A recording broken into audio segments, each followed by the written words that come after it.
Hello. Today I'm talking about the game Combat Commander Europe. I believe this originally came out in 2006. Mine says second printing 2008. And I think I actually acquired this somewhere around 2014 and then never even played it the first time until 2019. And that was the only time I'd played it till yesterday or the day before when I pulled it out and decided to play it again. I did like it when I played it in 2019, just uh, haven't gotten it to the table again since. But I'm going to go ahead and do a setup and how to play, and so let's get started. Now I will be using the rules that are in my rule book from the second printing. I don't know if there's changes from the first printing, but I'll be going by the rule book as best as I could interpret them that came in this version. Alright, first thing you'll do is choose a scenario to play. Looks like there's 12 scenarios that come in this playbook, and then there's a scenario generator where you can generate your own scenarios. I haven't dealt with that at all, so we'll just go with the first scenario. That's the second one. The first scenario here, Fat Lipke, that's suggested for your first play. So you'll just follow the setup here. First thing you'll do is find the map number 1. So this will be the map number 1. Again, you can tell that by this large number here. And then you'll notice the allied player will be on this side of the map, where the Axis player will be on this side of the map. You orient it according to this compass here, so you match it down here. So the side with the 1 facing north is the side the Allies are going to play on. And in this mission we're playing Russians and Germans, so the Russians are the Allies. So anyway, the map is oriented correctly here with well, normally one player would be on that side, but since I'm playing solo and that's just a window, I'll have both my players on this side, but normally one player in this map, the Allied player, would sit on that side. The Axis player, the Germans, would sit on this side. Then this section here tells you what forces to get. So for the Germans, you want to find this Lieutenant Karsteiss, one of him, one of Corporal Winkler, 4 rifle squads, and 1 light machine gun. Alright, so you can see I got those counters here. Lieutenant Karsteiss, Corporal Winkler, 4 rifle squads, and a light machine gun. You also see that it says to place a surrender marker on the number 5 of the casualty track, so let me show that. There is this separate Combat Commander track display that you'll put near your map, and you'll see it says player A pointing to one side, player B pointing to the other side, so which side that player is playing on.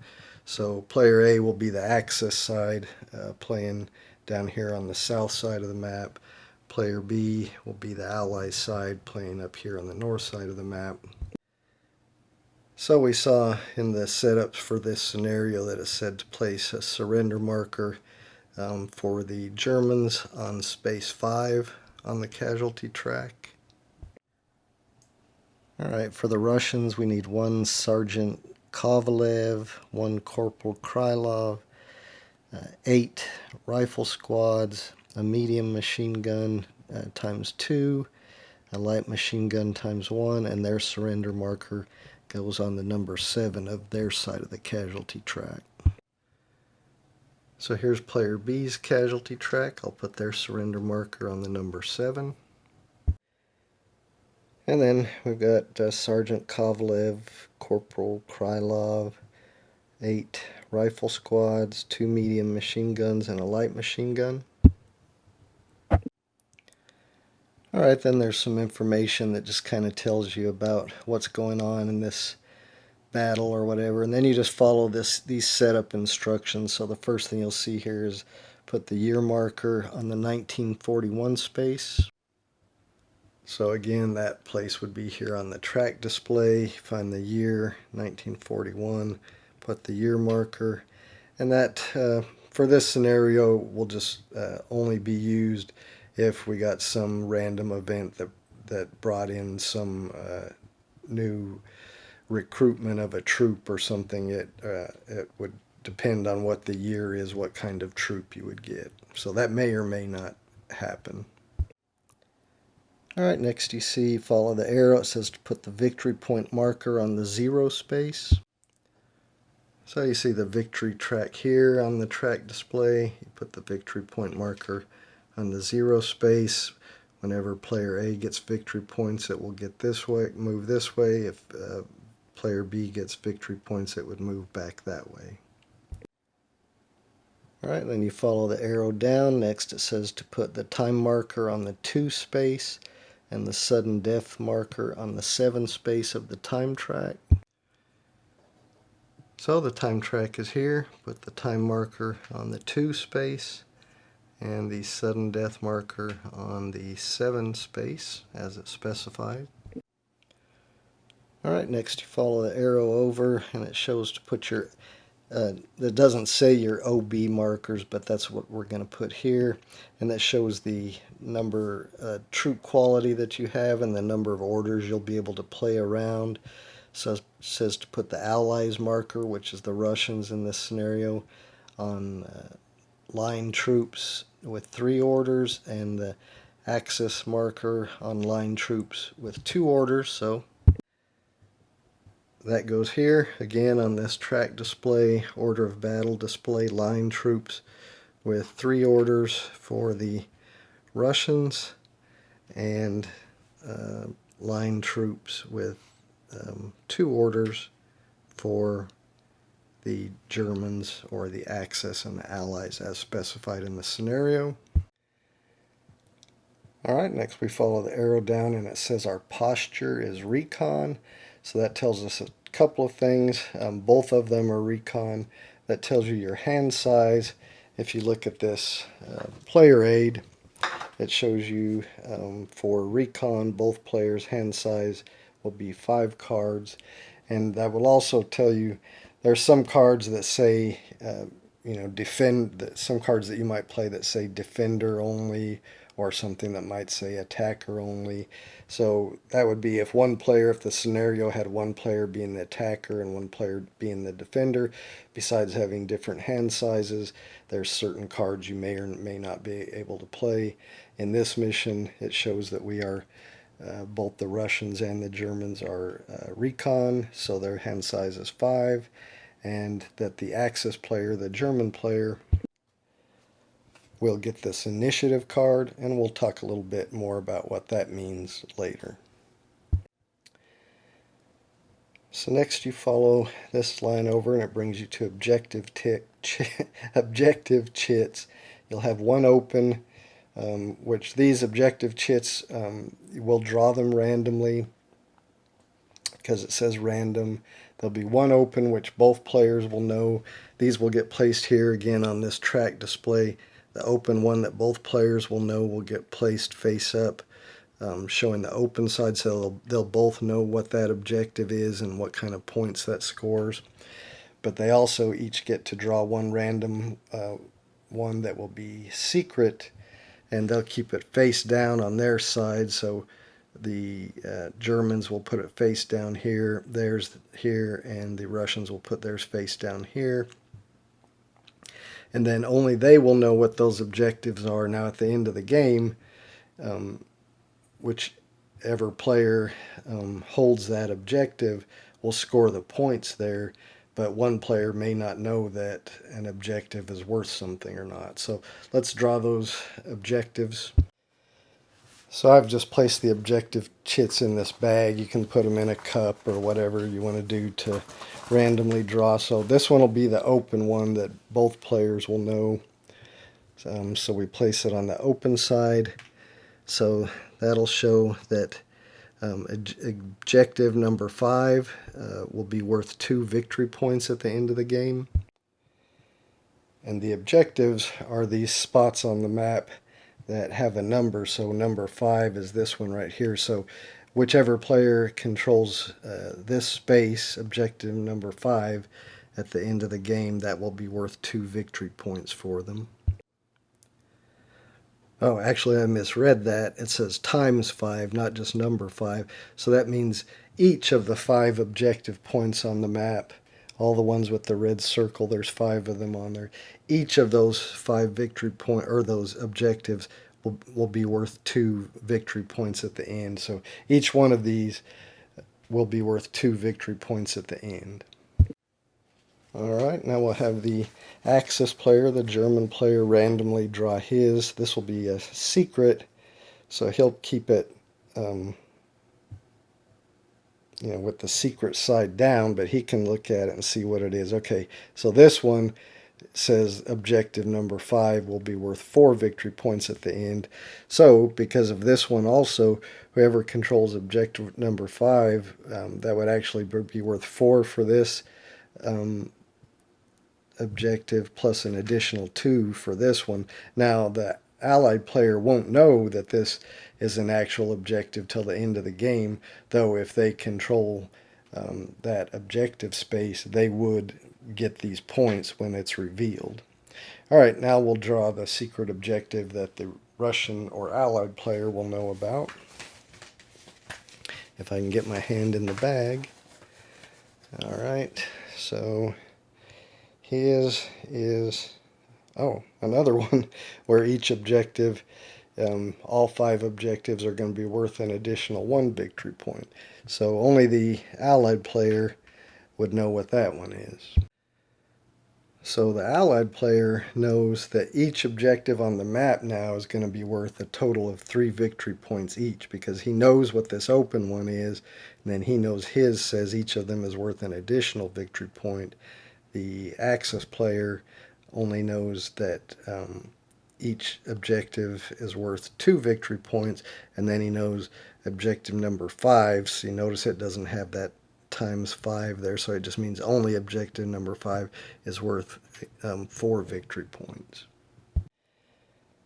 Alright, so now we follow the arrow down objective control, so nobody controls any objectives at the beginning of the game. Follow the arrow over setup. This will be simultaneous, so both players will set up simultaneously, and you'll follow this special rule which says fold another map in half and stand it up pup tent style across the middle of the map of the board to hide each player's setup from another. Allied forces must set up in or adjacent to hex A2 and O1. So A2 is here, so the allied player has to set up his forces in or adjacent to hex A2 or O1. The Axis forces must set up in or adjacent to hexes G10 and or N10. So G10 is here, so he can set up in any of these, in or adjacent, and then N10 is over here, so the Axis player can set up in any of these spaces. So it's saying you would take another map and stand it up in the middle of the map like this, so each player can't see where the other player is placing, exactly how he's placing his forces. They know kind of where they have to place them, but they don't know, exactly which pieces they're going to put where. Now, since I'm playing solo, I'm not going to do this. I'm just going to take this map back down and do it on camera, but that's how you would do it if you were playing it against an actual opponent.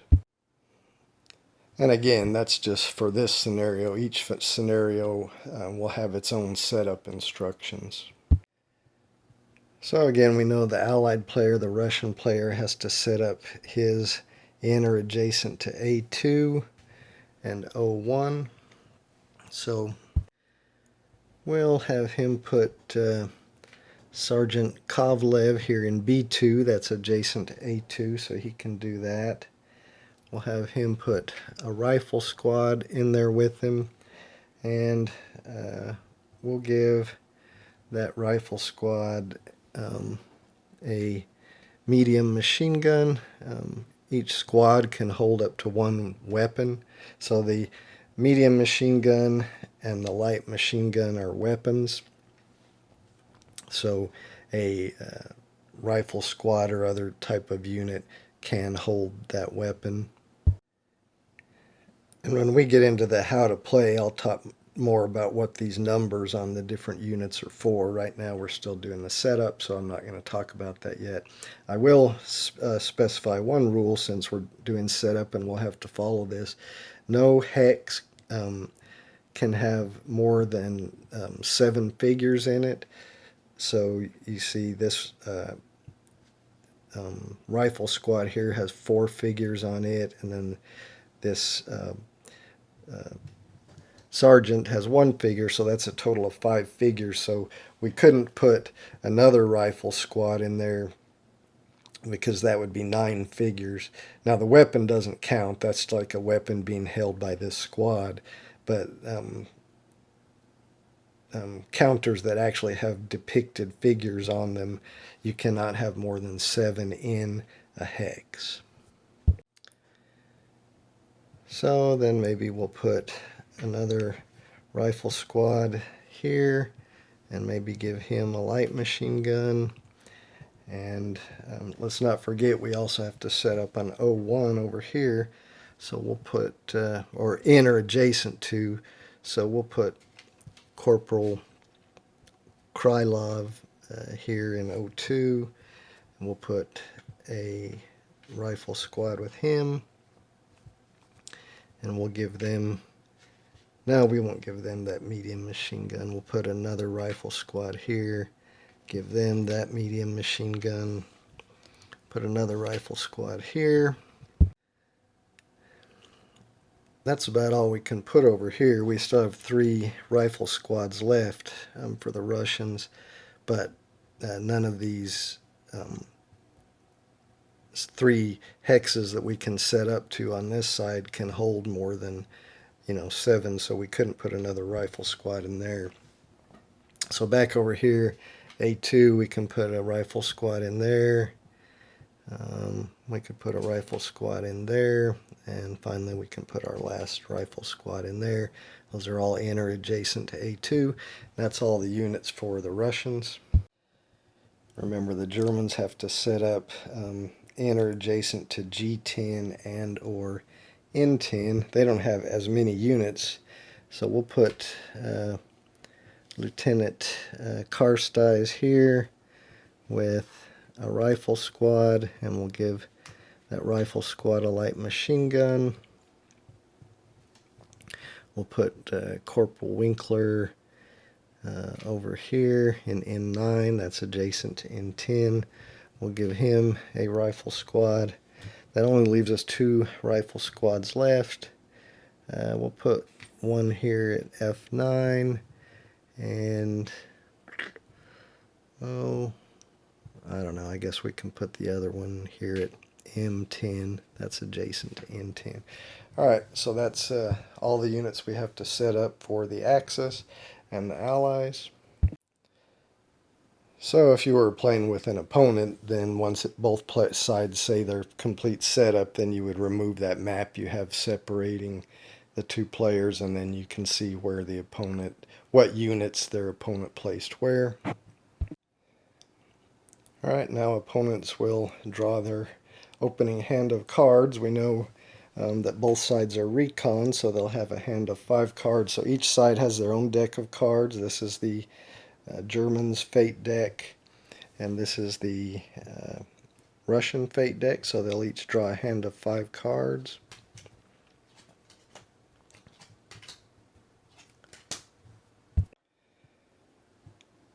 Alright, so the Germans Axis player have their hand of 5 cards, and the Russian player has their hand of 5 cards. Now I will mention that this Combat Commander Europe also comes with a Fate deck for the US, the American players, so they're involved in some of these scenarios. But that's it in this version. You just get the Russians, the Germans, and the Americans. I believe you can buy expansions that bring in the Italians and the British and some others. And then, of course, there's Combat Commander Pacific, and I believe one other one that I don't own those, but those would have like the Japanese and other forces from World War II. But this game, Combat Commander Europe, just comes included with it the Russians, the Germans, and the Americans. And this particular scenario is just the Russians and the Germans. All right, and finally the last thing in setup here, it says after players have drawn their opening hands, the allied player will take the first turn unless the Axis player chooses to pass control of the initiative card to the allied player, in which the Axis player will go first instead. So the initiative card, remember the Axis starts with it. Whichever player has that, they can play that to, as it says, immediately after a die roll is made. And in this game, die rolls are not made with dice, they're made with cards, and we'll talk about that shortly when we get in the how to play. But immediately after die roll is played, you may pass control of this card to your opponent in order to have that roll canceled and re-rolled. So players can pass this back and forth, uh, causing re-rolls of cards. But here, if after a sudden death roll at the end of the game, all victory points are tallied and the two sides are tied, then the player in possession of this wins the game. So it can be a tiebreaker. So it may behoove somebody to keep it and not just spend it to cause a re-roll, because if the game ends and you're tied with the other player, whoever has this wins. That's the tiebreaker. So here in this setup rule, it's saying that the allied player will go first unless the Axis player, who currently has control of the initiative card, wants to pass it to the allied player, and then they would get to take the first turn. So in this case, we'll just say that the Axis player is going to keep it. Now this is just kind of a player aid card. This is a player aid, and the Russians have a player aid card as well. But that completes setup. So now let's move on to how to play. Alright, so when we're going to talk about how to play, I think the first thing we should talk about is the units and what these numbers mean on the units. So first, of course, there's just the name of either the, if it's a single thing, it'll have like a named officer, or it's a leader, whether it says sergeant or corporal or lieutenant, like some of these we got in this mission. Those are leaders. Now this is a squad here with 4 units depicted, or 4 soldiers depicted on there. So the number in the top right is the morale of that unit, and that morale mostly comes into play when defending from an attack, but it does come into place in some other things we'll talk about. The number on the bottom left here is your firepower, so that comes into play when you're attacking. The middle number is the range of that unit, so in this case 5, so that's the number of hexes away that it can target a unit. And finally, the number on the bottom right is the movement. That's how many movement points that unit has. And different terrain on the map can cost a different amount of movement points to move into, and we'll talk about that in a little bit. So that's what's on a normal unit. The leaders have pretty much the same thing: morale, firepower, range, and movement, but you'll see they also have another icon here, and that's their command. So the command does a couple of things. First, any units that are in the same hex with them have their values increased by that amount. So this rifle unit that's in the same hex as this leader that has a command of 2, all its values are increased by 2 as long as they remain in that hex. So he has a firepower of 7, a range of 7, a movement of 6, and a morale of 9. Now that command bonus does not apply to the leader itself, only to the units and weapons that are with it. So this light machine gun has a firepower of 6 and a range of 10 as long as it's in the same hex as this leader. But the leader's values don't get increased, so they're still just 9, 2, 1, and 6. The other purpose of that command value is when you play a card to play an order on a unit, you're playing it and activating the certain unit that you play that card for. So if you play, and we'll talk about what the different orders are in a minute, but let's say you played a move order on this rifle squad, that only applies to this rifle squad. If you played a move order or a fire order on this rifle squad, that card only applies to that.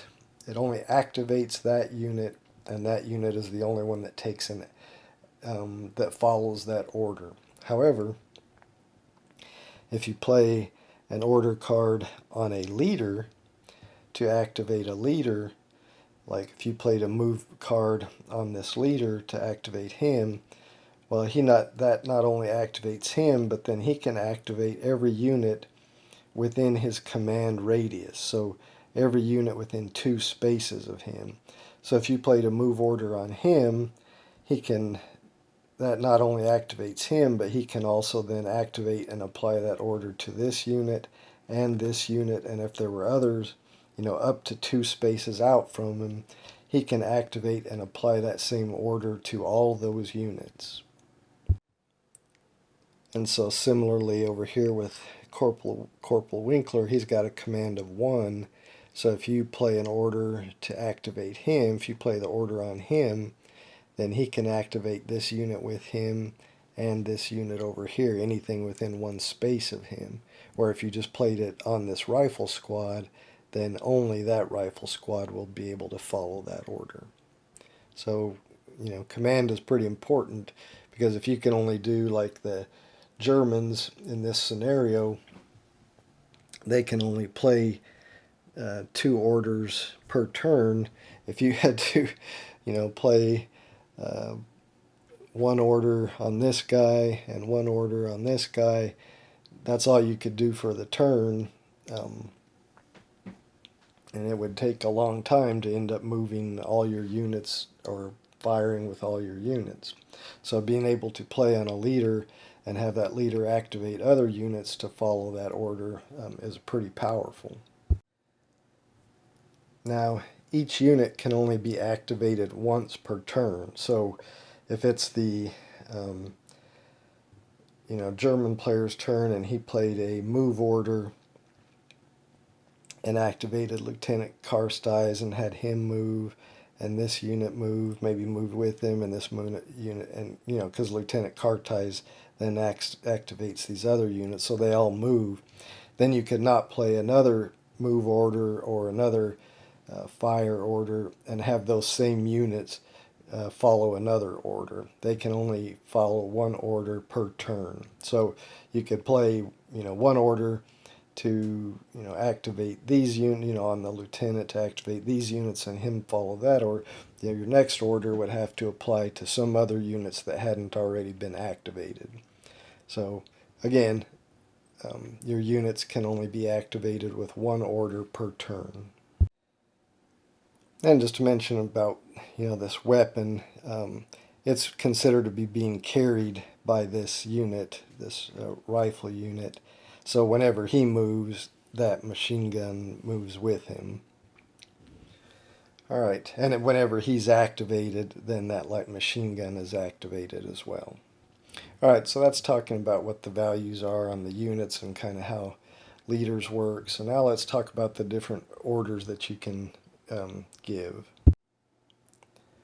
And while we're looking at the different possible orders, we can look at the anatomy of a card. So up here at the top of a card, this is one of the German player's cards that he might play. So you can see up at the top it says order, move. So if you play that, you would choose a unit or a leader, and then they would follow the move order. And move is simply they can move up to their movement across different terrain. Of course, as I said, different terrain has different movement cost to enter. So if you played this move order on just this rifle unit, he's got a movement of 4. Now, these open terrain hexes, they just cost 1 movement point, so he could spend 1 of his movement points to move there, so he would move and say 1. Now, it would cost 2 movement points to move into this other open terrain spot because it costs 1 to move into open terrain, but it costs an extra movement point to cross a fence. This is a fence. So if he was moving, he's got 4 movements, so if he was here, he could move 1 here, and then 2, 3 here because it cost 1 to cross over the fence, and then another 1, 4. That's as far as he could move. The different the different terrains, as I said, open terrain costs 1 to move across. To move into a building costs 2 movements. To move into woods costs 2 movement. Now the movement cost you pay is what's moving into that space, not moving out of that space. So moving into woods costs 2, but moving out of woods into an open space just costs 1 movement point. If you move on a road at any point during your movement, that allows you to move that gives you 1 extra movement point. Now, as I mentioned, if you play this move order on him, only he could move. If you play this move order to activate Lieutenant Karsteiz, then he can again activate any units within 2 spaces of him, and they can all move. Now, you only move units 1 at a time unless they're moving together. Then you, like if you were going to move, if you activated Lieutenant Karsteiz and you were going to move all these guys together, then you would move them both at one time. But if you're going to move them separately, then you move 1 unit at a time, and the reason that's for, and every time you move, you pause a minute before moving again, because your opponent will have an opportunity possibly to fire on you when you move, and we'll talk about that in a little bit when we talk about opportunity fire. But again, with a move card, units can move up to their movement. Now remember, any units with a leader receive this bonus, so he has a movement of 6, but then this unit would also have a movement of 6 because of his, as long as he stays with him. As long as he stays with him, he would continue to get that movement bonus.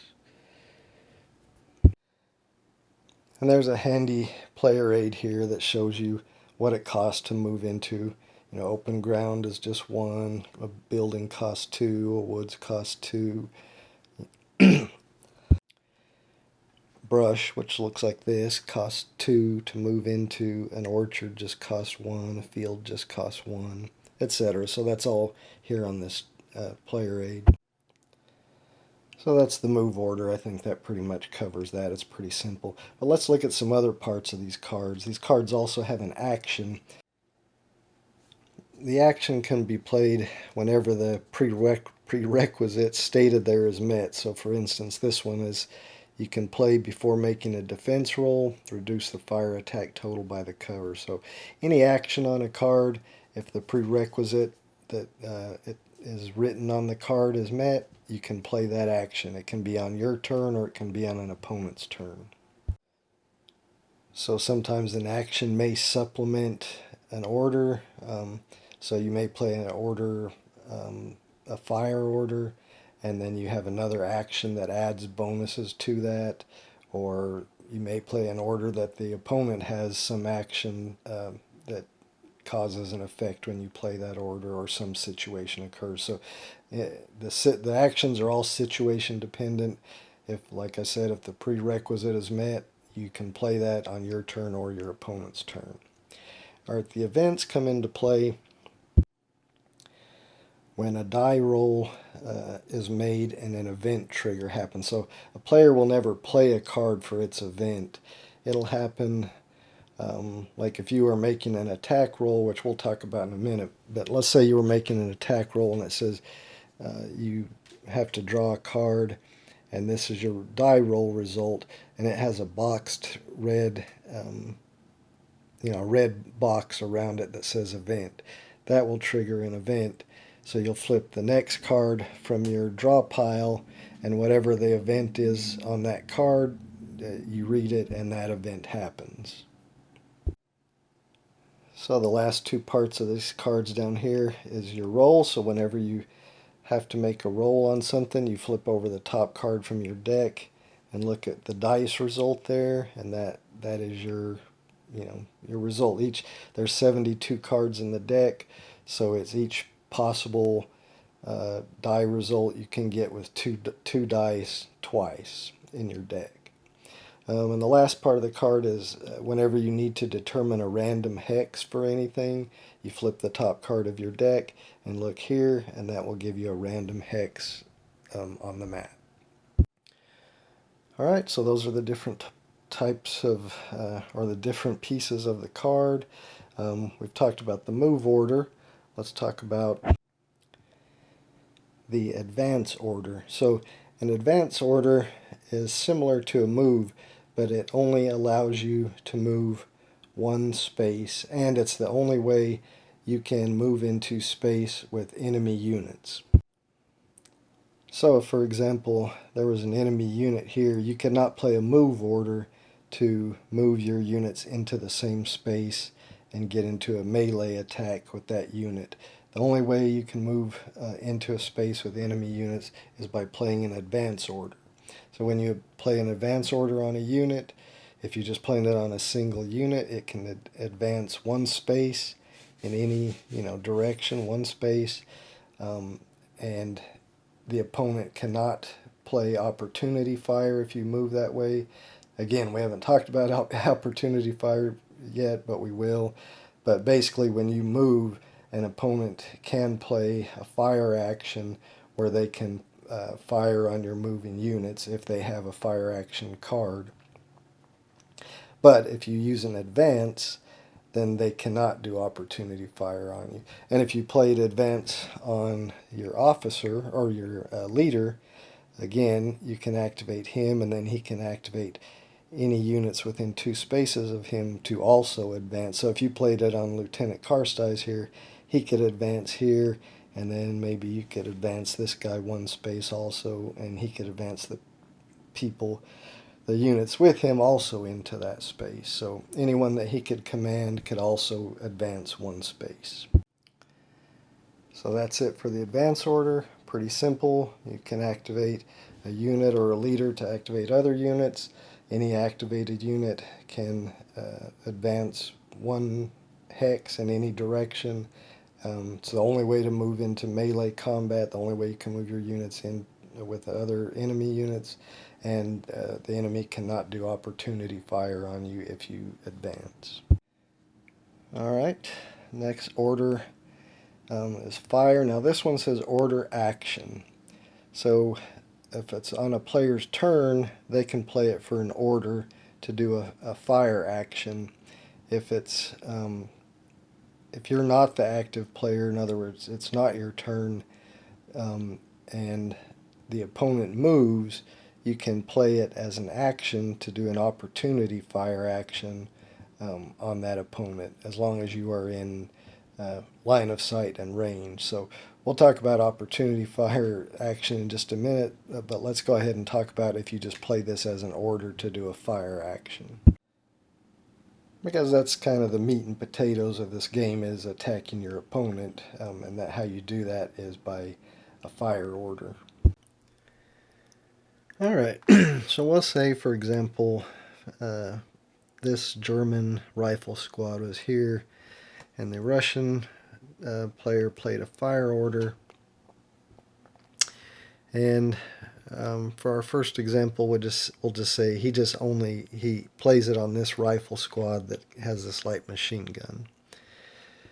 Well, it really wouldn't do him any good because he doesn't have line of sight. So woods block line of sight, buildings block line of sight. So if you determine line of sight, you'll see each hex has a little white dot in it. So if you trace from the white dot of the where the fire is coming from to the white dot in the target's hex, and it passes through any terrain that blocks line of sight, like woods or a building, then that line of sight is blocked and you can't fire. And so if this guy was maybe here and this guy was here, he still wouldn't have line of sight, because if I put a string from this dot to this dot, it still crosses through this little piece of terrain here. And we can see that here. If I go from this dot on the source hex to this dot of the target hex, you can see it just crosses that little piece of woods terrain, so there's no line of sight.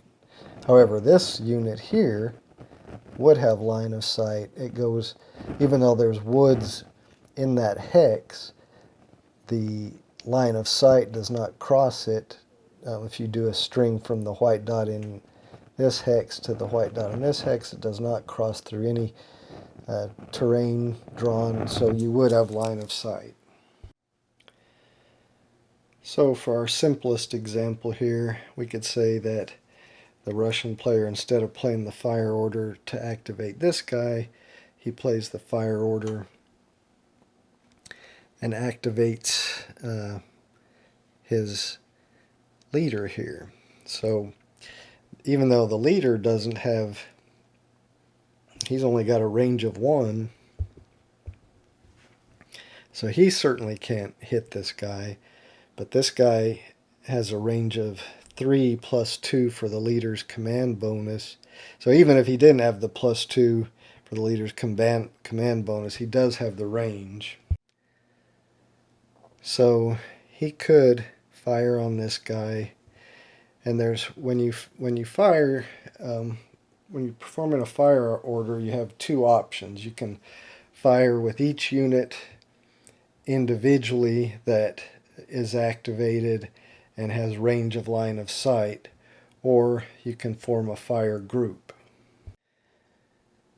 So if we activated this leader with the fire action, even though he can activate everybody within 2 hexes of him, this guy doesn't have line of sight. This guy's out of range. His range is only 3, 1, 2, 3, so he doesn't have range. This guy probably doesn't have line of sight and is out of range, and this guy's out of range. So the only ones that can possibly fire are here. Now he's only got a range of 1, so he can't, but the unit, the rifle squad there, and the machine gun both have range and can fire on this unit. And so actually, if the Russians were playing this fire order, they really wouldn't need to activate the leader, since he can't reach and none of the other units can reach. So they could just activate this rifle squad. The rifle squad's weapon would automatically be activated because they were, and then they could fire on this unit. Now when you fire, you take your firepower. When you're in a hex with a commander, you get to add your command bonus there. So his firepower is 5, his command bonus is 2, so is 7. And then if he's just firing individually, that would be his total. Then he would make a fire attack roll by drawing the top card from his deck. He would get 5, so 7 and 5 is 12. That would be his attack total. So you can just take this attack total marker and put it here on this victory track, just to remind yourself that your total is 12, because you may, when you make that fire attack roll, you may get a trigger, a vent or a time trigger or a sniper trigger that will interrupt what you're doing. And so it's good to mark what your attack total is, just in case you get interrupted. Then the unit you're firing at gets to determine their defense, which is their morale plus or minus any cover that they're in. If you're in the woods, you have a cover of 2, so you'd add that to your morale. 7 plus 2 would be 9. In this case, this guy's on an open road. Being on an open road actually subtracts from your cover. So his total of 7 plus his morale, because he's on the open road, he actually subtracts 1. And that's shown here on this player aid. You don't have to remember all this. You know, we look here at cover. If you look down here at the terrain type of road, you can see that it's a -1 for cover. Whereas if you were in the woods, your cover is 2. You know, if you were in a brush or orchard, it gives you +1 to your cover. So back here to our example, he's got a 7 morale, -1 for being on the road, so a 6. And then he makes a defense roll. So he would flip the top card of his deck. He gets a 10, plus 6 is 16. That's actually higher than the attack total, so no effect, he's not hit. If the attack total had been higher than his defense roll, then he would break and you would flip his unit over and you can see his stats go down. His morale stayed the same. Sometimes the morale will, on some units will go up. Sometimes the morale will go down when they're broken. But you can see his firepower, range, and movement have all gone down. And then if a unit that is broken is ever hit, then the unit is eliminated. Whenever a unit is eliminated, then you place that unit on the casualty track for that side. So this is a German unit. You would put it on the casualty track here because this is the Axis player's casualty track. If ever you place a unit, so in this case if the Germans ever lost a 5th unit, if you place it on the surrender marker, then that side automatically loses. Now you can see the Russians, this is their casualty track down here. They can actually lose 7 units, but when they lose their 7th unit, then they automatically lose. Now also, when you place a unit on the casualty track, you gain some victory points. The player that eliminated that unit gains some victory points, so this is a squad. You can look here on the player aid, and for eliminating a squad, you get 2 victory points. If it was a team, 1 victory point. A leader is 1 victory point plus whatever its command is. And if it's a hero unit, then there's no victory points awarded. But since, you know, we're talking about a German squad was eliminated here, so the victory track would move up 2 victory points, as I've already shown here on the victory track for the Russians. Remember, we started the setup started the victory points at 0, so if he got 2 victory points for eliminating that unit, it would move to the 2 space there. Now let's just put this guy back. Really, you know, when that that rifle squad fired, their attack total was 12. It was not enough. The defense total was actually greater, so they didn't hit them. But remember, with their fire order, they activated this rifle squad. So the rifle squad fired. The machine gun can also fire individually, so it's got range of 10. It's got a firepower of 6. It also gets the bonus of 2 for the command rating for the leader, so it's got a firepower of 8. Then it gets to make an attack roll. So it flips, and it's got 8, so 8 and 8 is 16. So now we would mark our attack total of 16. Now the defender again gets to make it, gets to defend again, so we know he's got a morale of 7, -1 cover for the road, so 6. So then he gets to make another defense roll. So he got 6, so that's a total of 12. So this time the attack roll was 16. He only got a 12, so he would be hit and break. Now there's nothing left to fire, so that would be the end of that fire order. So that's how it works if you're playing a fire order and activating an individual unit. You can also form a fire group, as we talked about. So let me set these units up so we can make an effective fire group. So we'll say that this German is in this hex with these woods, and the Russian player plays a fire order.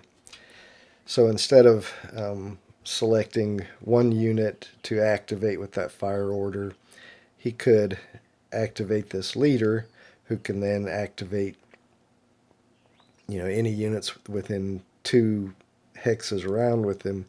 And instead of each unit could fire individually if that's how they wanted to do it, as long as they had line of sight and range. But you could form a fire group, in which case you pick one unit to be your base firepower. So maybe he would choose this machine gun, because it has a firepower of 6 plus 2 for his command, so firepower of 8. Then you get to add 1 for each other unit in your fire group that has range of line of sight. So he wouldn't get to add 1 because his range is only 1, but this squad would get to add 1, so that would be 9. This squad is in range, so it would get to add 1, so that would be 10. This light machine gun is in range, so that it would get to add 1, so that would be 11.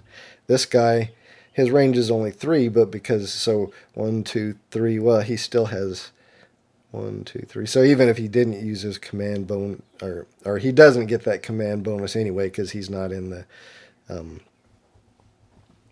same hex as the leader, but he still has range 1, 2, 3, and units don't block line of sight. Other units don't block line of sight. Now these guys are not in range, so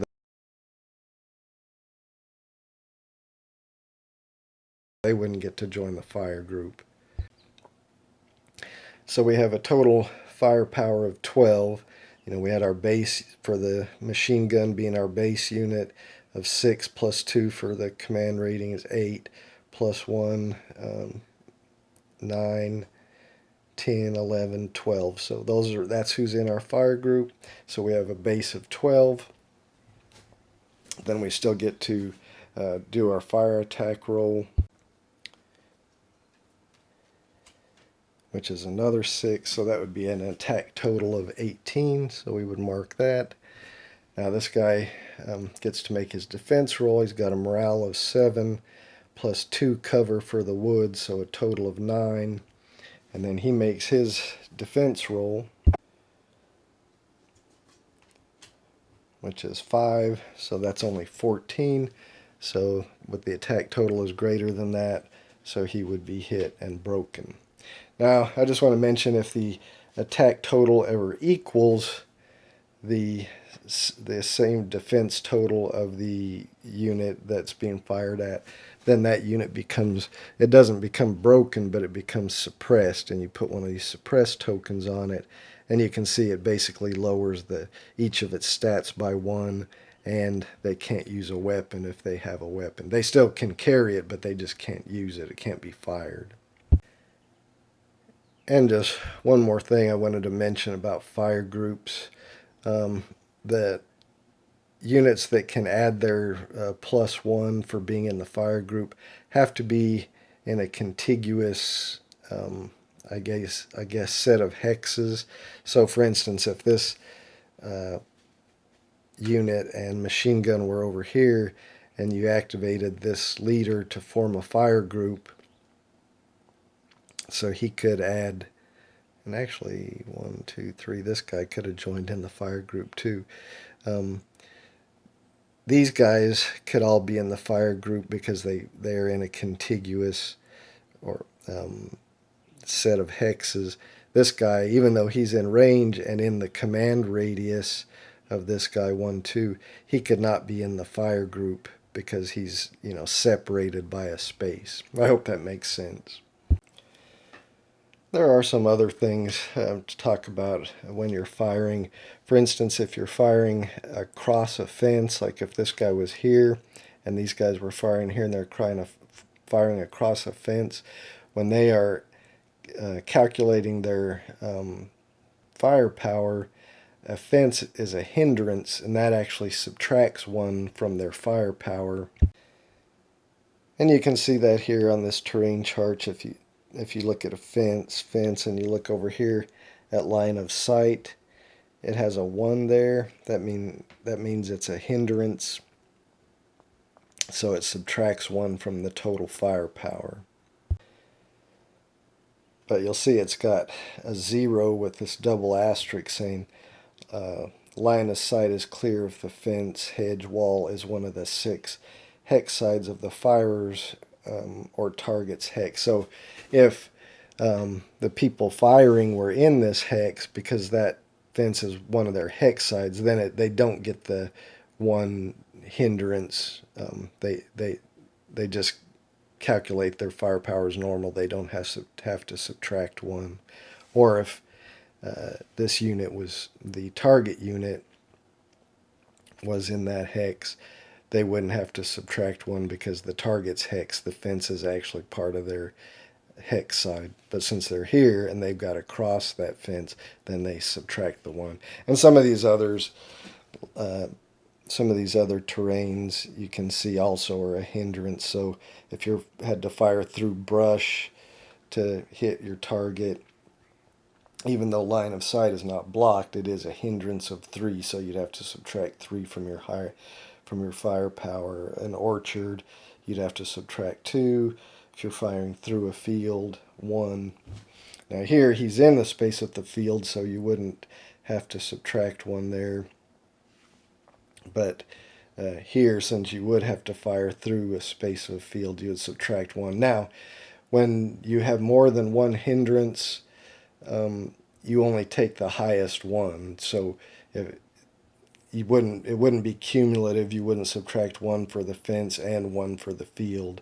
You would just take whichever one is higher. So in this case, they're both 1, so you would just subtract 1 from your firepower. All right, hope that makes sense. And I guess we should talk about a fire action. Most actions are down here, and like I said, you can play them whatever their prerequisite is met, either on your turn or on the opponent's turn. Like this one is play at the beginning of melee. So this one up here says order action, so you can play, if it's your turn, you can play a fire order as an order. But if it's your opponent's turn and they're moving and they move within range and your line of sight, you can play it as a fire action. It becomes an opportunity fire. Let's show an example of that. So for example, if this Russian was here, it was the this German, it's the Axis player's turn. Maybe they play a fire order and they move this unit here. Well, now it's even though it's the Russian player's or the German player's turn, when they do their move order, they would first move there and say 2, because that costs 2 of their movement points to move into the woods. But now, because they are in range and line of sight, and their line of sight is not blocked by the woods of the Russian player, if they had a fire action card, they can play that. They can say, wait, they can play that, and then they can do a fire, just like if they were doing a fire action, a fire order, they can play that fire action card on to activate one of their units, the leader if they wanted to do a fire group, or an individual unit if they just wanted to fire individually. You could activate the leader and not form a fire group and just have each unit that's in range and line of sight fire individually, and do a fire attack roll for each of those. If you're trying to, burn through your deck, maybe you would want to do that, to have each individual unit fire. Anyway, however, the off player's turn, the player whose turn is not could play a fire action card and then fire on that unit. And those activated units that the fire action was played on stay activated for that entire move order. So if, for instance, if they fired and missed and this guy decided to move again, maybe here, he wouldn't have to play another fire action card. Those ones are already activated with that previous fire action card, so they could still fire again every time that guy moved within their line of sight and range. With that move order, they could fire on him. One difference, if you hit a moving unit, I had mentioned that when you play a fire order to fire on a target, if their defense total is equal to your attack total, they become suppressed and you put a suppressed token on them.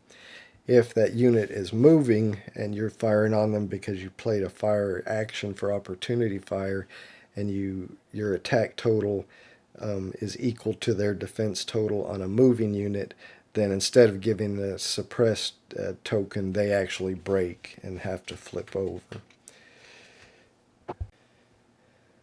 Alright, I think that pretty much covers the fire order and fire action, opportunity fire. We'll see more of that if you watch some of the example of play. I did want to mention, because I don't think I was clear on this, when somebody's doing a fire order or an opportunity fire on a hex, they're doing it on the hex, not on a particular unit in that hex. So once they determine their attack total, their firepower plus their roll, then each unit in the hex they're targeting has to make a defense roll. So each unit, not the weapon, but each unit in there. So in this case, if the Russians were firing here on these Germans, this rifle squad, would have to make a defense roll. So they would take their morale plus the command rating for that leader plus the cover, and then make a roll by flipping a card and see if they are hit or not. Then the leader would have to make a defense roll by using his morale plus the cover. Again, he doesn't get his own command bonus. And then make a roll to see if he manages to avoid getting hit by the attack. So every unit in a hex has to make a defense roll when somebody's making an attack against that hex. Again, the attack is not against a unit in that hex. The attack is against the hex, and then each unit in that hex has to make their own defense roll against that. All right, let's look at another order, the rout order. So when you play, so we'll say the Germans have a couple of broken units and the Russians play a rout order. Now when you play a rout order, you play it on a player, not on a particular unit. So if the Russians were playing this rout order, they would play it on the Axis player, not on, or the Axis player, not on a actual Axis unit itself. So when you play the rout order, each broken unit has to make a retreat roll.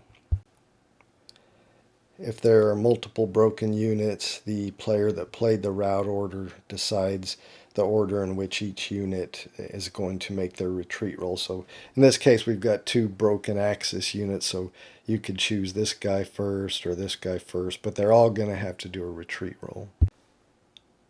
So the player that played the rout card would make a roll for each unit, again with his deck,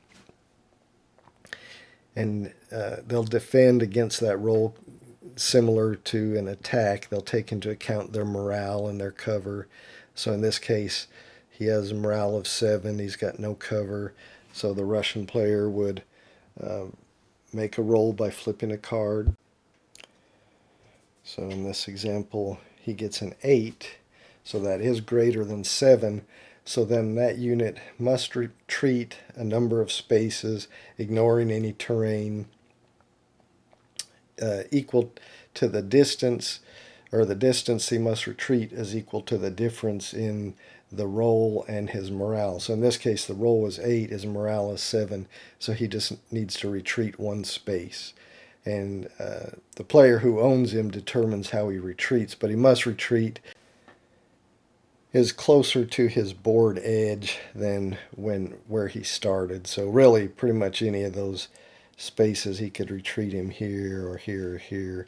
All of those would be closer to his board edge. So he would have to retreat. Now, if he had, maybe if the roll had been instead of 8, if it had been a 9, then the difference would be 2, and he would have to retreat 2 spaces back towards his board edge. And then this guy, he's got a 7 plus 3 for being in the building. The building provides 3 cover. So a total of 10. The Russian player would make a roll for him. Only a 6. That's less than his total, so he would not have to retreat.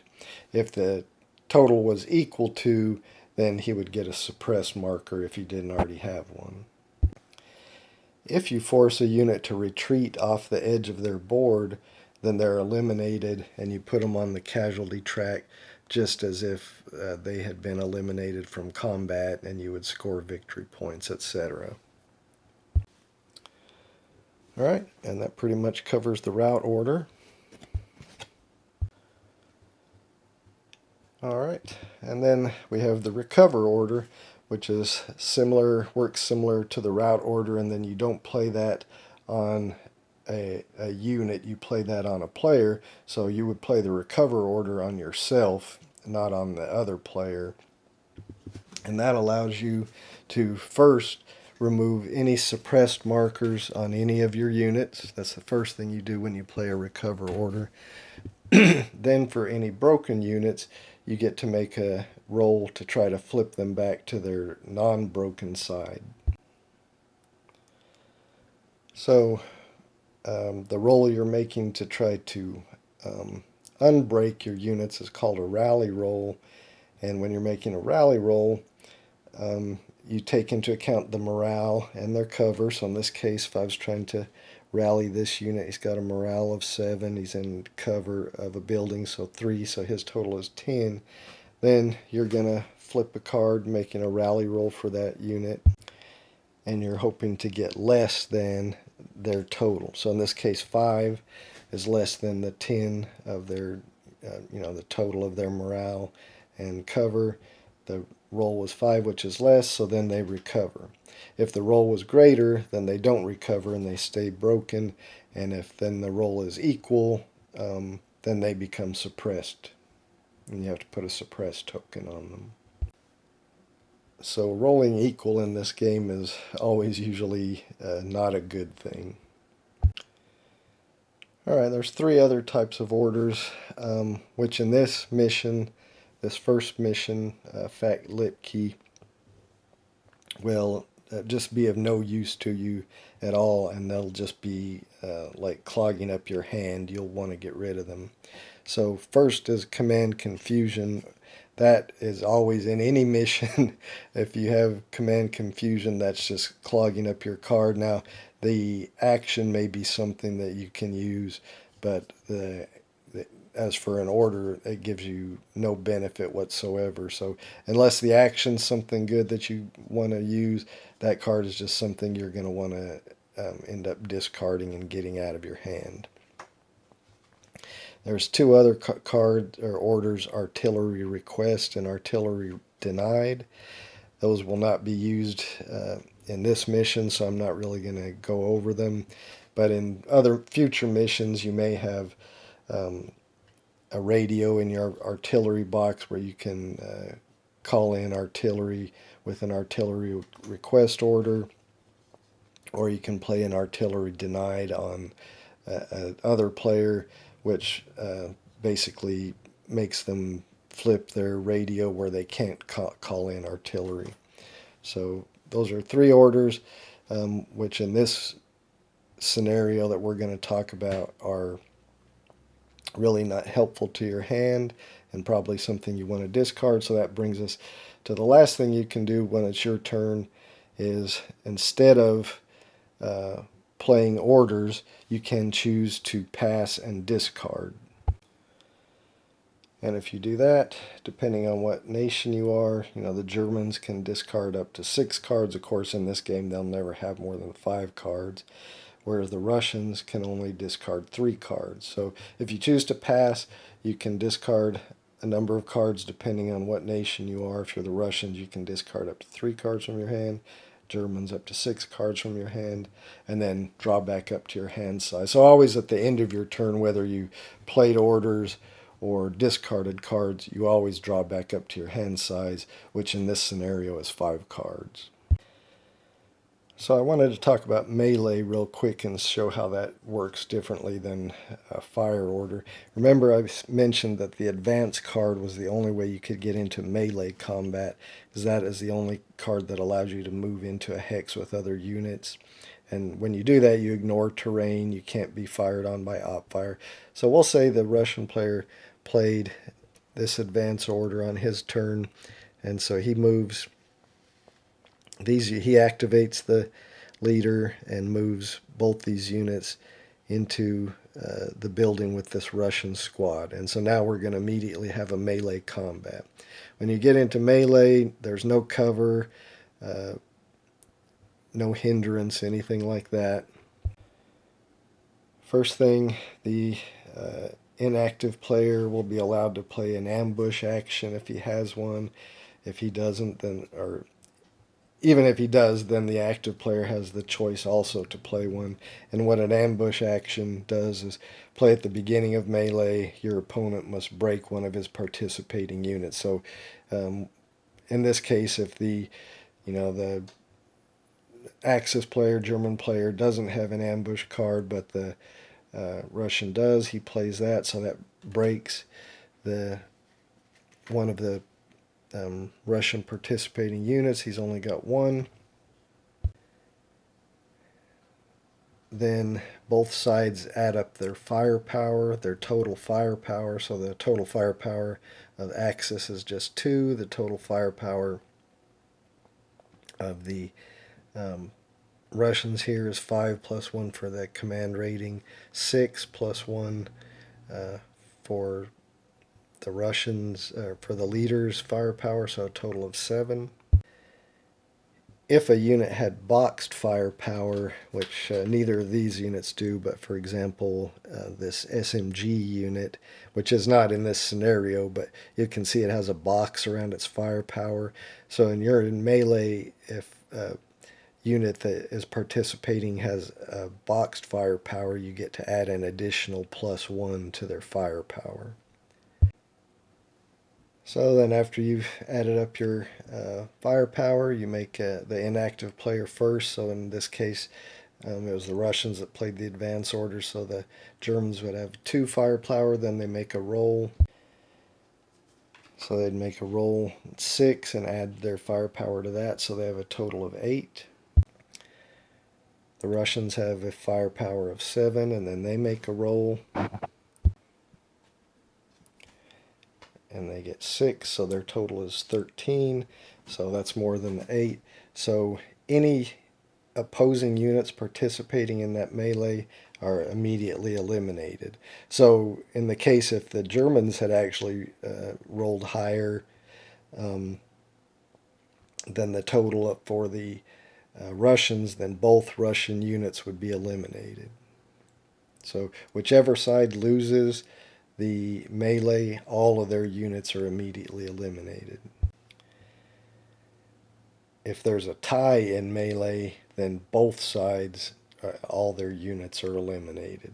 There is an exception to that if you have a bunker or pillbox, which is a type of fortification that can be in that hex, but we won't talk about that since that's probably not going to be the case in this scenario. Alright, so since we've covered all the orders, I think the next thing we should probably talk about is triggers. And you can see on this cheat sheet or player aid that there's time trigger, event trigger, sniper trigger, and a jam trigger. So anytime you're making a roll, like if you were making a fire defense roll, if the Russians were firing on the Germans and they had to make a fire defense roll and they flip a card to get the roll, as long as there's no red box around it, you're good. But if you were making a roll and you flip it and it says event like that with a red box, that's an event trigger. So you stop what you're doing right there. If you were making an attack roll, you would mark your attack total, and then before the defender goes on and makes his defense roll or anything, before anything continues with the game, you go ahead and see what event occurred by flipping the next card in your deck and then just referring to the event, and whatever it says, that's what you would do. So this one, you would draw, the Axis player would draw one secret objective chit and place that in his objective chits box, and there would be another objective out there then. So the events can be various different things, but if you're ever making a roll and it says event, you stop whatever you're doing right there before continuing with anything you're doing, flip the next card, and do whatever that event is. So that's an event trigger. If you are doing a roll for something and you flip it and it says, it's got the red box and it says sniper, then again, you stop whatever you're doing right there. If you're making an attack roll, you stop and just mark your attack total. Anyway, these triggers interrupt everything, and you have to resolve what the trigger is before continuing with what you're doing. So in this case, if it's a sniper, the next thing you do is reveal the next card in your deck and look at the random hex, which in this case it's H5. So you would look at H5, and you're allowed to break one unit in or adjacent to that hex. Now, if your own units, obviously you would not want to break, so it's not that you have to, it's a you may. So if there was an enemy unit in or adjacent to that hex, then you would choose one and break it. Then once that's resolved, you go on and continue with whatever you were doing. The next type of event only matters if you are making a fire attack roll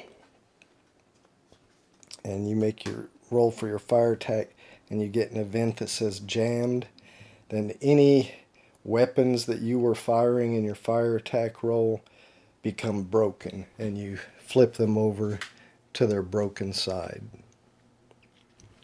And then you'll notice a broken weapon, it's useless as long as it's broken, but has an affix and eliminated. So in any future turn where you are determining a random hex where somebody has to reveal a card to determine a random hex, like for a sniper or anything else, you look at that number on that random hex, and if it's in the 1 to 4 range for this weapon, then it would be fixed and you'd flip it back over. If it was 7 to 10, it would be broken, and then you would remove it and just put it in this weapons, eliminated weapons box up here. And that goes for every broken in play. So it doesn't matter which player is revealing a random hex for some reason. When a random hex is revealed, if there are any broken weapons in play, you'll check all of them to see if they're fixed or eliminated or remain how they were. So, but again, a jammed only matters if you are making a fire attack and have weapons, then they will become broken. And the last type of trigger, again, if you're making a roll for anything and you reveal it and it says time in the box, that's a time trigger. So you immediately stop what you're doing, and then you follow these time marker advance procedures. So the first thing you do is advance the time marker.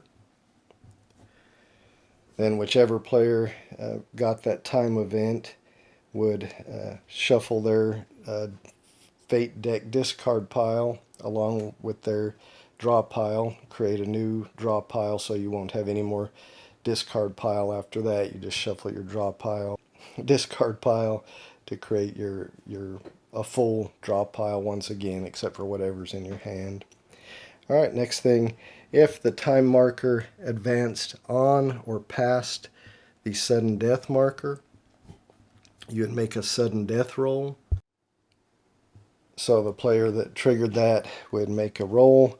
If the total of the roll is less than whatever space the current time marker is on, not what space the the sudden death marker is on. So if it was on here and you rolled a 5, like we just showed, what did I do with that card? Anyway, if you rolled and got a 5, that's less than 7, so that would immediately end the game. If, however, I had rolled a 8, the game would not end, so you'd go on another turn. Then next time the time marker advanced, then you'd again follow the procedures, and because it's past the sudden death, you'd make a roll, and then this time if the roll was less than 8, the game would end. Otherwise, if it's greater, then you continue playing. If the game does not end because of a sudden death roll, then a defender gains 1 victory point. Now in this scenario, there's no defender. Both players, you remember from the setup, are recon, so nobody would gain a victory point. The triggering player must remove 1 smoke marker. If some event or something had placed a smoke marker or markers on the board, 1 would get removed. Set up any reinforcing units. There may be some game events or scenarios where you have reinforcements on the time track, and if the time marker reaches those, then you get to place those on your board. One thing that can put units on the time track is if you manage to move one of your units off your opponent's side of the board, then you get to place that unit anywhere on the time track in front of the current time marker, and then when the time marker moves to that space, then you get to place that unit back on your side of the board again. If it had weapons, it comes back on with that weapon. And if you move your unit off the side of the board, besides going on the time track where it can come back as a reinforcement, you also gain victory points for it, according to this. So if you move a squad off your opponent's side of the board, you would gain 2 victory points for it. Okay, so we mentioned that time trigger advances, cause you to do the time marker advance procedure. Another thing that triggers the time marker advance procedure is when you go through your entire deck. So if you've gone through your entire deck, then you will advance the time marker, shuffle your deck, you'll do everything in this time marker advance procedure just as though you had gotten the time trigger. So going through your entire deck is a time trigger, or getting a timer trigger is a time trigger. And then I did just want to mention this. Triggers are always ignored whenever a player is making a roll during a trigger. So if you trigger an event or a time trigger and you're having to make a roll to see if the sudden death occurs and you get another trigger during that does not happen. So you'll never do a trigger if you roll a trigger while resolving a trigger, if that makes sense. And since we're back here and we were talking about if the time marker advances to sudden death and you make a sudden death roll, and if it's less than where the time marker is, that ends the game. In that case, you reveal the objectives and add up, score. Whoever controls those objectives will score for those objectives, and then whoever has the highest victory point total wins the game. Again, if it's a tie, whoever holds the initiative card would win the game. And just to be clear, if maybe, the Axis player had 5 victory points, and then your scoring, and the Allied player controls an objective that gives him 4 victory points, he doesn't move his victory point, the marker, over to him having 4. He then subtracts 4, 1, 2, 3, 4 from there. Then if he had another objective that maybe scored him another couple of victory points, then he would move it into his side. So it doesn't just, if you score victory points, it's not starting from 0, it's starting from wherever the victory point marker currently is. So that's one way the game ends. The other way the game ends, I mentioned, is if you get casualties. that you have to place a casualty on your surrender marker, then you just automatically lose and victory points don't matter at all. And I just wanted to be clear, victory points for open objectives are scored immediately when they happen. So this one, every objective is on the board is worth 2 victory points. So as soon as a player takes control, like if this player moved in here, then he would control that objective. He would place a German control marker on that objective, and then he would immediately score 2 victory points. Then if another player, moved on to another objective point, then they would get to immediately score for those. So open objectives score as soon as they occur. The secret objectives, once the time track reaches sudden death and you make a sudden death roll and roll less than the time, then that ends the game, and then that's when you reveal secret objectives, and then players will score those as well. And just to mention, if a player controls an objective and they move out of there, they continue to hold control until another, the opposing player is able to move units into it, and then they would control it. So as soon as you have your units in a spot that's a objective, then you control it. You put your control marker there. As long as you have units, you control it. If enemy units move in there, then they gain control of it. All right, well, I think we've covered most of the orders, or all the orders. We talked about actions, talked about, a little bit about cover and fire attacks. So I think, we've covered a good deal. There's little things here and there that we haven't covered, but maybe in our example turns, if one of those comes up, then I'll talk about it. But I think we should go ahead and get on with a couple of example turns and see how it goes. All right, I think I've got the board set back up to how it was right after we did setup. So if you remember, the allied player gets to take the first turn, so he's going to look at his, remember he's got a hand of 5 cards, so he's going to look at what he wants to play. So we'll see he's got an artillery request, a command confusion, and another artillery request. Those are all kind of worthless to him. But he does have a move card and a fire card, which are useful. So he could decide maybe he wants to discard 3 for his turn, or he can play an order. I think he's going to go ahead and play an order. So he's going to play a move order that goes into his discard pile. He's going to activate Sergeant Kovalev here, and so he can activate pretty much everyone here because they're all within his command radius of 2. So that's what he's going to do. He's going to activate everybody.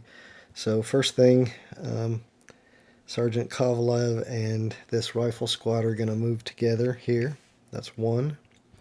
Now, nobody here is able to fire at them because their line of sight is going to be blocked and they're going to be out of range. So then he will move 2.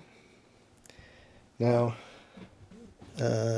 he probably would be in line of sight. We could check it of this guy, but still his range is only 5. 1, 2, 3, 4, 5, so he wouldn't reach there. So now he's going to move 3. I think he's still out of range of everybody. He's going to go ahead and move 4. Now he might be in range.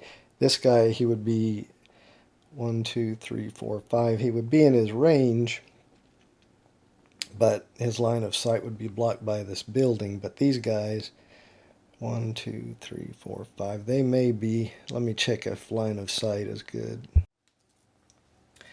It looks like these units would have line of sight if we put a string from this dot to this dot. It just misses clipping that little building. It does look like it crosses the fence, but it just misses clipping that little outbuilding there. So they would have line of sight.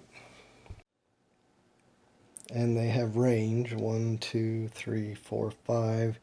And this guy's got a range of 5 plus 2, 7. And the machine gun has got a range of 8 plus 2, 10. But unfortunately, he has a terrible hand of cards and he doesn't have any fire action that he can play. So he can't do an opportunity fire. So these guys have moved 4. His movement is only 4, but he gets 2 more for the command, and this guy has 6, so they can still move more. Plus they get +1 since they've been moving on the road. So they're going to move again, 5.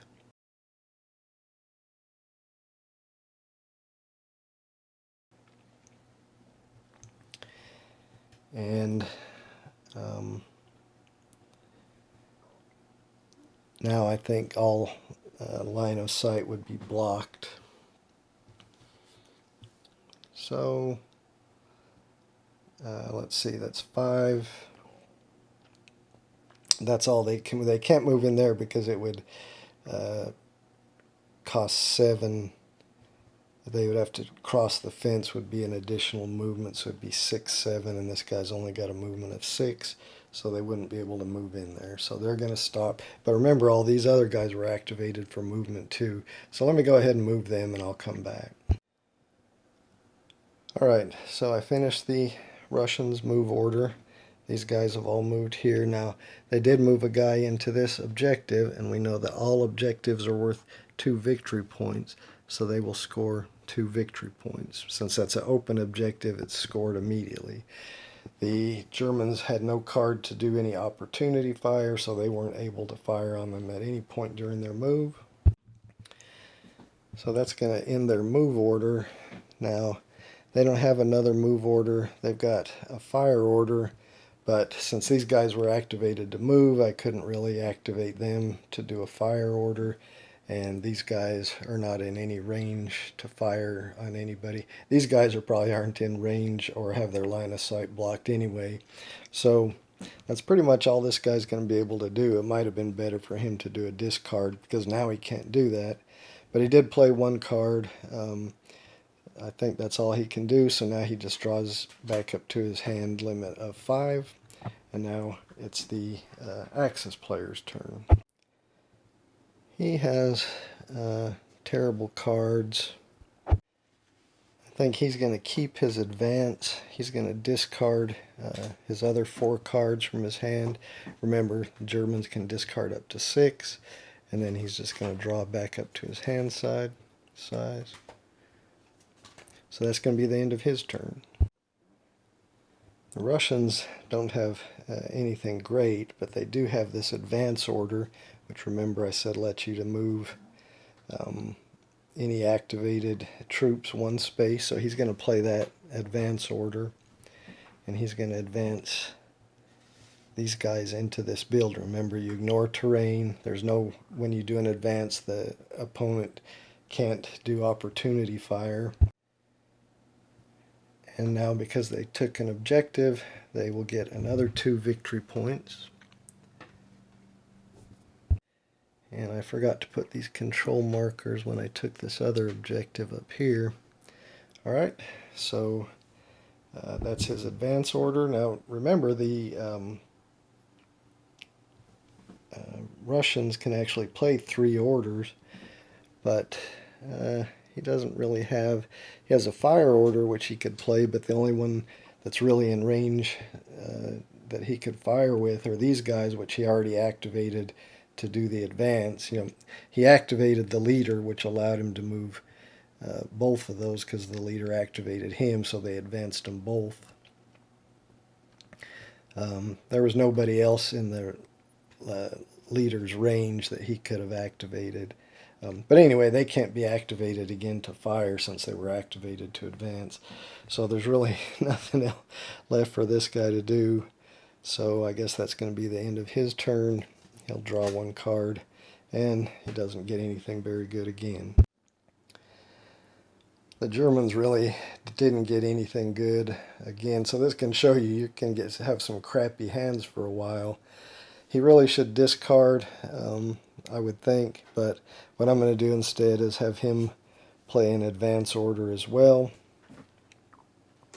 So he's going to play advance, and he's going to advance this guy here. Again, the enemy doesn't get to do opportunity fire on him since he played an advance card. So he activated this unit and moved it up. None of his other orders are helpful, so he's just going to quit there. He's going to end his turn, draw a card into his hand, and he gets another terrible card. Alright, so the Russians do have a fire order this time. They still have a bunch of crap cards in their hand, but we'll just, because we want to show combat, we'll say they decide to play this fire order. They're going to activate Sergeant Kovalev, and he'll activate this rifle squad with him and the machine gun. Well, I guess they won't activate Sergeant Kovalev because he can't reach anyway. They're just going to activate this rifle squad, which that will automatically activate the machine gun. And they're going to target this hex here with Lieutenant Karstys and this rifle squad. So they could do a fire group with just the rifle squad and then the +1 for the machine gun, or they could do 2 separate attacks, which I think that's what they're going to do. So they're going to do their first attack. They have a firepower of 5 +2 for the command of the Sergeant Kovalev there, so that gives them a firepower of 7. Now they're going to make their attack roll. They got a 5, so that's not great. So 7 and 5 is 12, so their attack total is 12. Oh, sorry, I drew that. That was the card for the Russians. I'm drawing for the, for the Germans. I should have been drawing from the Russian deck. So they, well, didn't get much better, a 6, so their attack total is 13.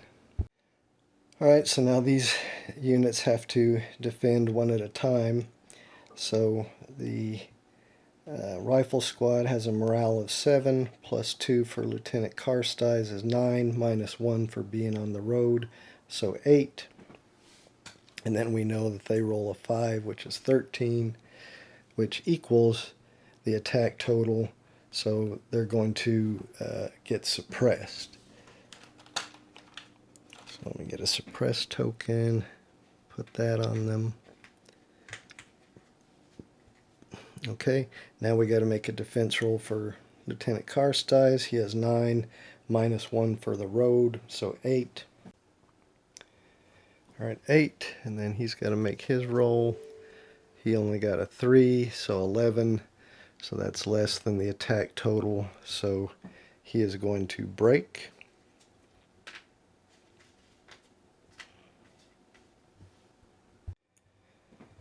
Alright, and now the machine gun hasn't fired yet, so now it's going to fire.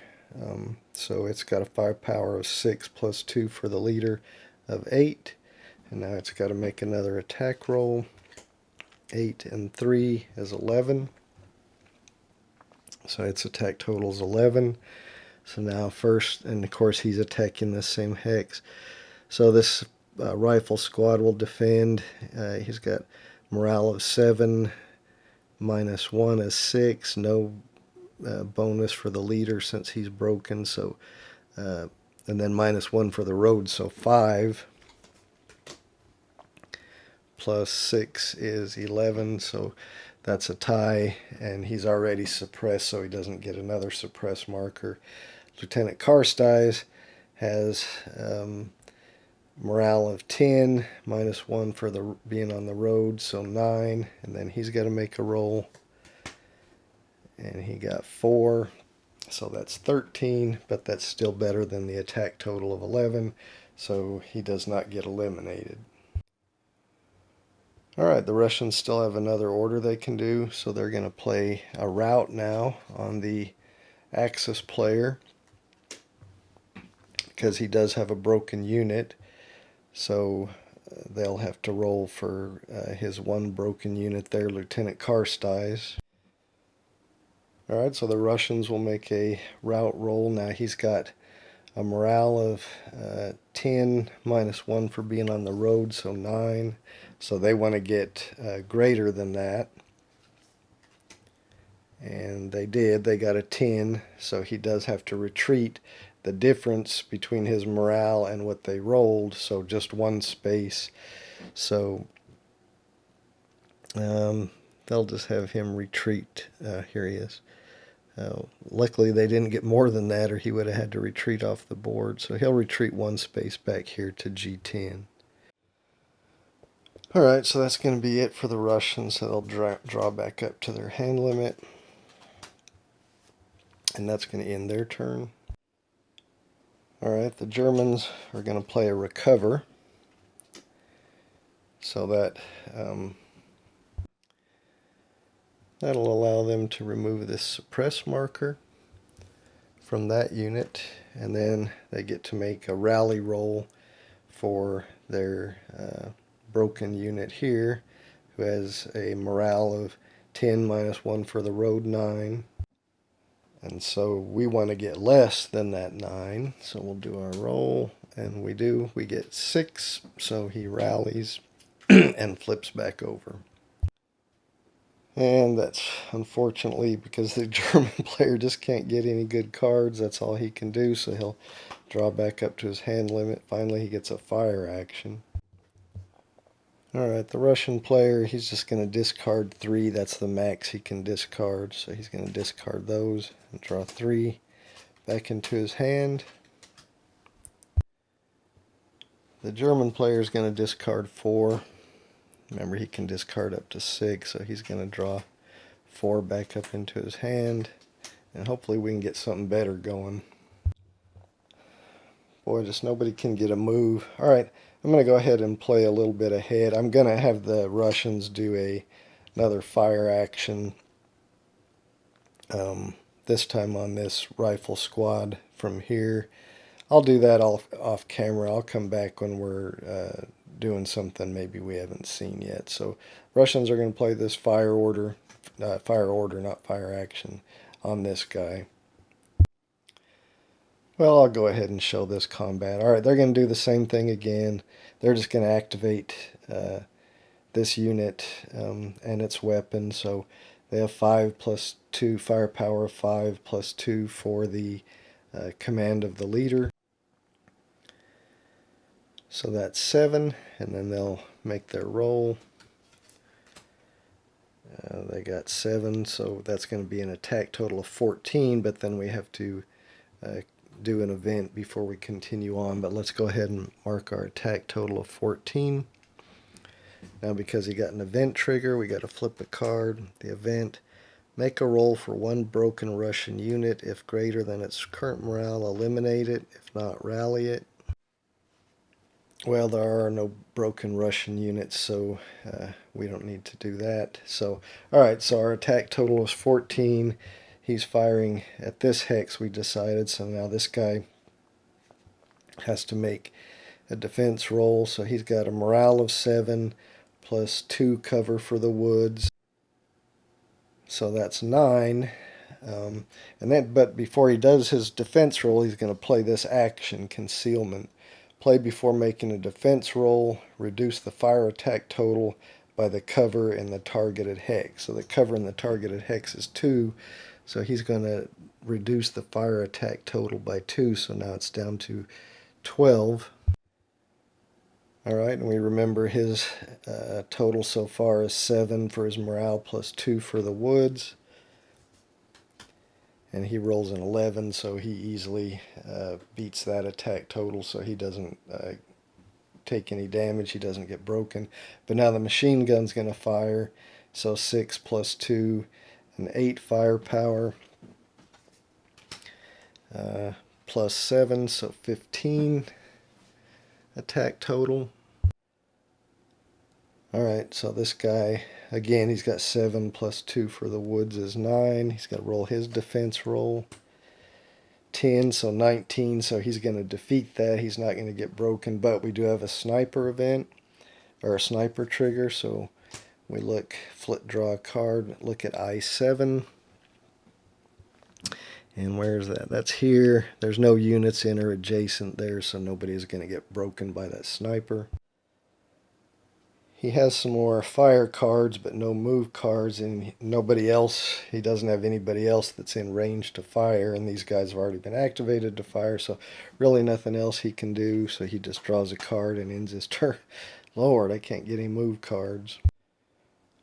Alright, now the Axis German player starts their turn with one card less because they played one card for its action, so they're starting their turn with only 4 cards instead of 5. But they don't have any move. They had a move, but they played that move card for its action. Well, I thought they did.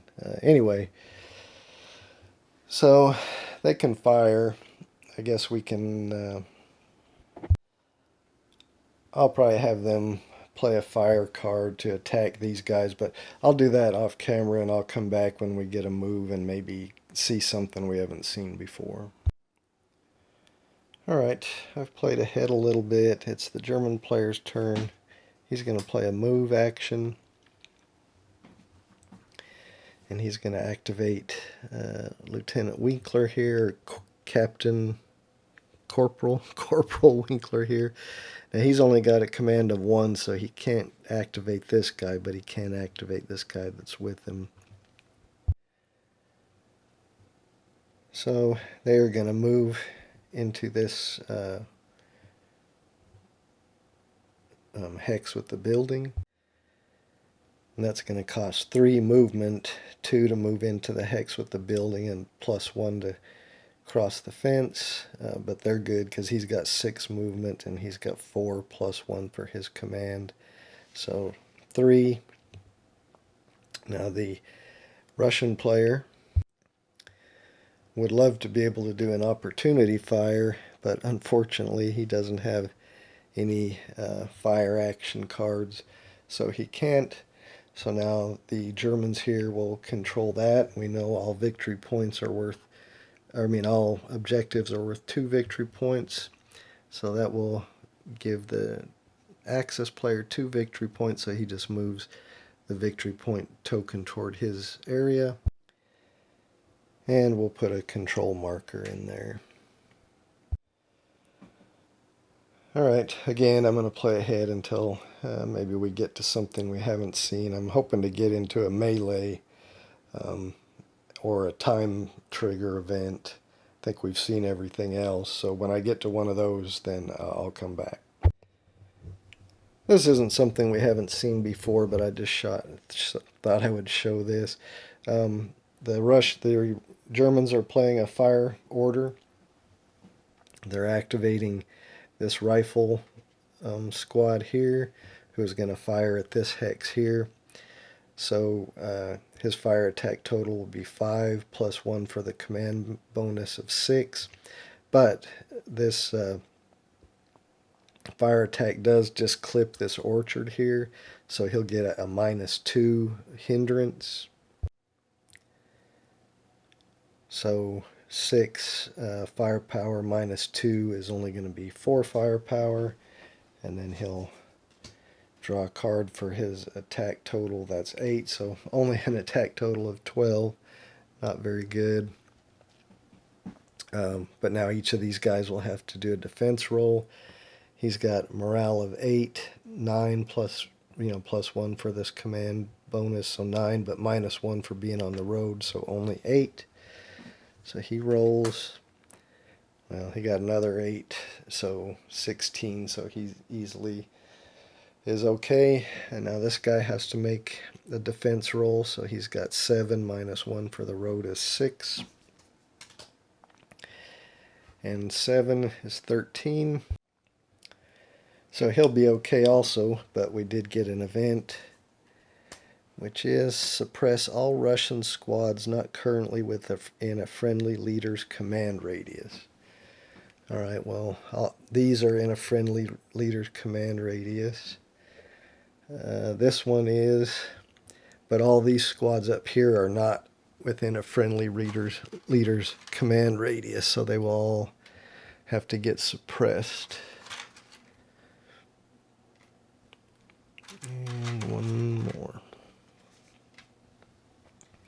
Alright, again, I'll come back if something different happens. Alright, it's the Russian player's turn. He's got an advance order. So he's going to play that to advance this squad in here, so just so we can get a melee. So he's going to advance into this building.